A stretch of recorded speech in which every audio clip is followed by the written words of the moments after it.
ರಾಜ್ಯ ಸರ್ಕಾರದ ಪಂಚ ಗ್ಯಾರಂಟಿ ಯೋಜನೆಗಳ ಬಗ್ಗೆ ಕೇಂದ್ರ ಸಚಿವ ಎಚ್.ಡಿ. ಕುಮಾರಸ್ವಾಮಿ ಅವರು ಕುಹಕವಾಡಿದ್ದಾರೆ. ತುಮಕೂರು ಜಿಲ್ಲೆಯ ಕಾರ್ಯಕ್ರಮದಲ್ಲಿ ಮಾತನಾಡ್ತಾ 2000ಕ್ಕೆ ಮರಳಾಗಬೇಡಿ, 5 ವರ್ಷ ಒಂದು ಅವಕಾಶ ಕೊಡಿ. ಈ ಗ್ಯಾರಂಟಿಗಳು ನಿಮ್ಮ ಬದುಕಿಗೆ ಶಾಶ್ವತ ಪರಿಹಾರ ಅಲ್ಲ. ಕಾಂಗ್ರೆಸ್ ಸರ್ಕಾರದ ಮೋಸಕ್ಕೆ ಬಲಿಯಾಗಬೇಡಿ ಅಂತ ಕೇಂದ್ರ ಸಚಿವ ಎಚ್.ಡಿ. ಕುಮಾರಸ್ವಾಮಿ ಅವರು ಕರೆ ಕೊಟ್ಟಿದ್ದಾರೆ. ಇದು 5 ಗ್ಯಾರಂಟಿಗಳು ನಿಮಗೆ ತಾತ್ಕಾಲಿಕ ಉಪಶಮನ ಅಷ್ಟೇ. ಇವುಗಳಿಂದ ಏನು ಉಪಯೋಗ ಇಲ್ಲ. ಇದಕ್ಕಾಗಿ ವರ್ಷಕ್ಕೆ 50,000 ಕೋಟಿ ಹಣವನ್ನ ಸರ್ಕಾರ ಖರ್ಚು ಮಾಡ್ತಾ ಇದೆ. ನೀವು ಕಟ್ಟುವ ತೆರಿಗೆ ಹಣವನ್ನೇ ನಿಮಗೆ ನೀಡ್ತಾ ಇದೆ. ಇದಕ್ಕೆ ಪ್ರತಿಯಾಗಿ ವಾರ್ಷಿಕ 1 ರಿಂದ 1.25 ಲಕ್ಷ ಕೋಟಿ ಸಾಲವನ್ನ ಮಾಡ್ತಾ ಇದೆ. ಈ ಸಾಲವನ್ನ ಗ್ಯಾರಂಟಿ ಕೊಟ್ಟವರು ತೀರಿಸಲ್ಲ, ನೀವೇ ತೀರಿಸಬೇಕು.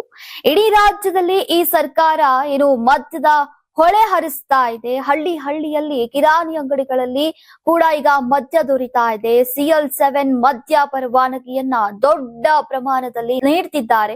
ಇಂತಹ ಒಂದು ಲೈಸೆನ್ಸ್ ಕೊಡುವುದಕ್ಕೆ ಇತ್ತೀಚೆಗೆ ಅಬಕಾರಿಯ ಅಧಿಕಾರಿಗಳು 2.50 ಕೋಟಿ ಲಂಚ ಪಡೆಯುವಾಗ ಸಿಕ್ಕಿಬಿದ್ದಿದ್ದಾರೆ. ನಿಮ್ಮ ಗಂಡಂದಿರಿಗೆ ಚೆನ್ನಾಗಿ ಕುಡಿಸಿ ಅವರನ್ನ ಹಾಳು ಮಾಡಿ ನಿಮಗೆ 2,000 ಗೃಹಲಕ್ಷ್ಮಿ ಹಣ ಕೊಟ್ರೆ ಉಪಯೋಗ ಏನು? ನಿಮ್ಮ ಹಣವನ್ನ ಕಿತ್ಕೊಂಡು ನಿಮಗೆ ಅದರಲ್ಲಿ ಅಲ್ಪ ಮೊತ್ತ ನೀಡ್ತಿದ್ದಾರೆ.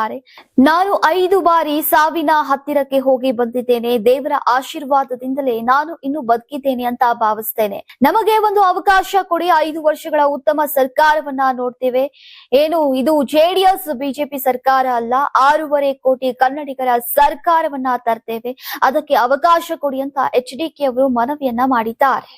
ನೀವು ಸಣ್ಣ ಆಗ್ಬೇಕಲ್ವಾ? ಅದು ಒಂದು ಉತ್ತಮ ಆಹಾರದಿಂದ ಸಣ್ಣ ಆಗ್ಬೇಕಲ್ವಾ? ಪ್ರತಿದಿನ ನಮ್ಮ ಜೀನಿ ಸ್ಲಿಮ್ ನ ಯೂಸ್ ಮಾಡಿ ಯಾವುದೇ ಸೈಡ್ ಎಫೆಕ್ಟ್ ಇಲ್ದಂಗೆ ನೀವು ಸಣ್ಣ ಆಗ್ತೀರಾ.